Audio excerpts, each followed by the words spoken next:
الرحمن الرحیم اللہم صلی علی محمد و علی محمد واجل فرجہم تحفہ عالم یقیناً آپ سب خیر و عافیت سے ہوں گے اللہ اور اہل بیت علیہ السلام کی امان سے۔ آج ہم آپ کے سامنے پاک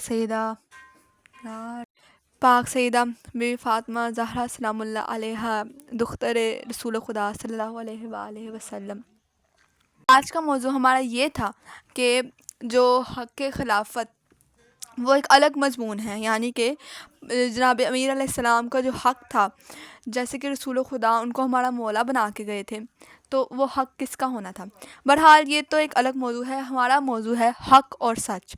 آج کل کے مسلمان بچے کو یہی نہیں پتہ کہ جو رسول خدا کی اکلوتی ہی بیٹی تھی، جو میں پہلے حوالے دے چکی ہوں، قرآن مجید سب سے افضل کتاب ہے، سورہ رحمان سے میں نے وہ حوالہ دیا تھا، تو آپ دیکھ سکتے ہیں وہ ویڈیو جا کے۔ پر آج کا موضوع ہمارا حق اور سچ پہ ہے کہ انسان جو ہے حق کا ساتھ دے۔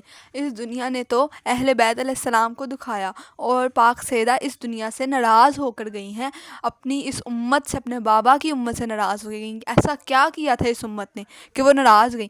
اور آج کل کے بچے سے کوئی پوچھے کہ پاک سیدہ کی شہادت کیسے واقع ہوئی، تو اس کو وہی نہیں پتہ، کیونکہ چھپایا گیا، کتابیں بدلی گئیں، اور ہمارے اسلام کو تبدیل کر دیا گیا تھا ان جملوں کے ساتھ۔ بات صرف حق اور سچ کی ہو رہی ہے، بات صرف اس کی نہیں ہو رہی کہ وہ رسول خدا کی بیٹی، بلکہ حق اور سچ کی ہے۔ اور وہ جو ٹھہری ہی اتنی محترم ہستی کہ نبی کی بیٹی کے ساتھ آپ گستاخی کا انجام کریں، تو بنعوذ باللہ وہ کون ہوں گے جنہوں نے وہ گستاخیاں کی تھیں، اور ان کا کیا انجام ہوگا، آپ یہ ذرا تصور کریں۔ تو آج ہم آپ کو صرف یہی بتائیں گے۔ اب بات کرتے ہیں پاک سیدہ کے حق کی۔ پاک سیدہ وہ خاتون ہیں جو دربار میں آئی تھیں، اور انہوں نے کہا تھا کہ میں جھوٹ نہیں بولتی۔ ایسا کیا کہا گیا تھا کہ پاک بی بی کو خود یہ کہنا پڑ گیا کہ میں جھوٹ نہیں بولتی۔ آگے فدق جو ہے، یہ اس پاک کی بات ہونے لگی۔ ویسے تو انہوں نے بڑی گستاخیاں کی رسول زادی کے ساتھ۔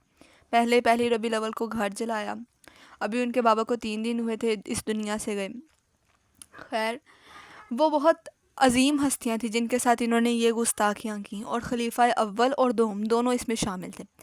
بہرحال صورتحال کچھ یہ ہے کہ باغ فدق جو تھا، وہ باغ کس کا تھا؟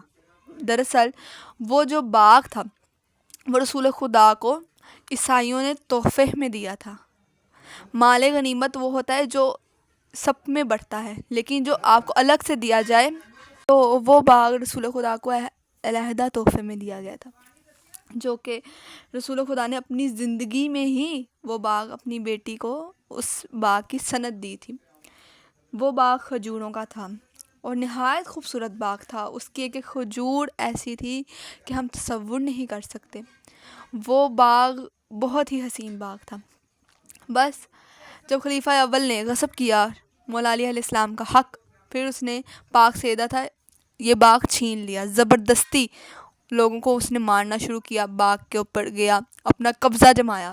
پاک سیدہ کو دربار میں بلایا گیا، جو کہ پاک سیدہ اس دربار میں 4 گھنٹے کھڑی رہیں، رسالت کی آبرو اور یہ بے دین بے کافر گواہ مانگتے رہے۔ بس گواہ مانگے تو امام علی علیہ السلام اور ان کے 2 شہزادے وہ حق کی گواہی کے لیے آ گئے، اور جناب پاک سیدہ کی ایک کنیز تھی جن کا نام ایمن تھا، وہ بھی آئیں، پر یہ گواہی مانی نہیں گئی، اس گواہی کو رد کر دیا گیا۔ ہم اس دنیا سے اتنا عشق نہ رکھیں، بلکہ اہل بیت علیہ السلام سے رکھیں، کیونکہ اس دنیا نے اہل بیت کو کیا دیا؟ کچھ بھی نہیں، صرف دکھ اور مصیبت کے سوا۔ اور ہمارے خود ائمہ طاہرین اور 14 معصومین پہ جو حجت ہے، پاک سیدہ ان پہ حجت ہے، تو وہ اس دنیا سے ناراض ہو گئیں، اس امت سے باقاعدہ ناراض ہو گئیں۔ قرآن جنہیں کوثر کہتا ہے، حاکم ان سے گواہ مانگتے رہ گئے۔ بس پاک سیدہ کی اس گواہی کو نہیں مانا گیا، رد کر دیا گیا۔ پر پاک سیدہ اس وقت اتنی غمگین تھیں کہ اپنے بابا کے چلے جانے کا غم، اور اوپر سے اپنے بیٹے کی شہادت ہو جانے کا غم، اور ساتھ ہی ساتھ مولا علی علیہ السلام کے ساتھ جو انہوں نے ظلم کیا، رسیاں ہاتھ میں ڈال کے، گردن میں ڈال کے جو لائے گئے، وہ پاک بیوی کو بے حد برداشت نہ ہوا۔ پاک سیدہ کی خواہش تھی کہ یا علی، میری یہ خواہش تھی کہ میں آپ کو اپنے بابا کے منبر پہ دیکھتی، پر پاک سیدہ نے اس چیز کا بھی صبر کیا اور کسی سے شکوہ نہ کیا. بس پاک بی کے جو خطبے ہیں وہ ایسے خطبے ہیں کہ بس دل بہت رو پڑتا ہے ان خطبوں کو سن کے کہ پاک سیدہ کتنی دکھی اس دنیا سے گئی. بہرحال باغ کی بات نہیں ہے، ایسے لاکھوں باغ ان کے قدموں کے راکھ کے برابر بھی نہیں. بات صرف ظلم کی ہے جو ان پہ ہوا، اور حق کی ہے اور سچ کی ہے، جس کو آج کل کے مسلمان تو کیا پہلے 1400 سال پہلے بھی نہیں مانے، اور آج جس صدی میں ہم جی رہے ہیں اس میں بھی اس حق اور سچ کو نہیں مانا جا رہا. اور آج کل کوئی بتا ہی نہیں رہا اپنے بچوں کو، اور کتاب میں ہے ہی نہیں کہ پاک سیدہ کا قاتل کون ہے. آج تک یہ سوالیہ اور یہ نشان اسی طرح ہیں جس طرح 1400 سال پہلے اس سوال کو چھپایا گیا، اور اب تک وہ ان کی نسلیں، ان بے حیا بے دین بے کافروں کی نسلیں آج تک اسی سوال کو چھپائے اور دبائے آ رہی ہیں. کوئی اس طرح کسی قبروں پہ تالے لگانے کے پیسے نہیں دیتا، پر پاک سیدہ کی واحد قبر ہے اور ان کے بیٹوں کی، جن پہ اس لیے پولیس کو کھڑا کیا گیا کہ ہم تمہیں تنخواہ دیں گے اور تم نے اس قبر کے پاس کسی کو نہیں آنے دینا.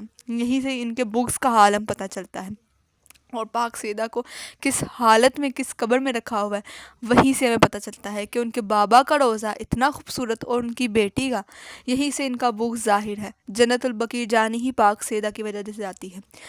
تو ہماری اس ویڈیو میں صرف بتانے کا مقصد فساد نہیں ہے، نہ انتشار ہے، صرف بات حق اور سچ کی ہے. جو میں پہلے کہہ چکی، بات صرف وہ ہے کہ رسول زادی کے ساتھ کس کس نے کیا کیا گستاخیاں کی، وہ تو میں یہاں بتا نہیں سکتی. بہرحال جتنا میں نے آپ کو بتایا یہ ایک عقل مند کے لیے بہت بڑی بات ہے، اور جاہل تو کبھی اس کو تسلیم ہی نہیں کرے گا. اگر جاہل کے سامنے قرآن بھی لا کے رکھ دیا جائے تو توبہ نعوذ باللہ اس قرآن کو بھی وہ رد کر دے، جس طرح ان کے باپ داداؤں نے کیا تھا.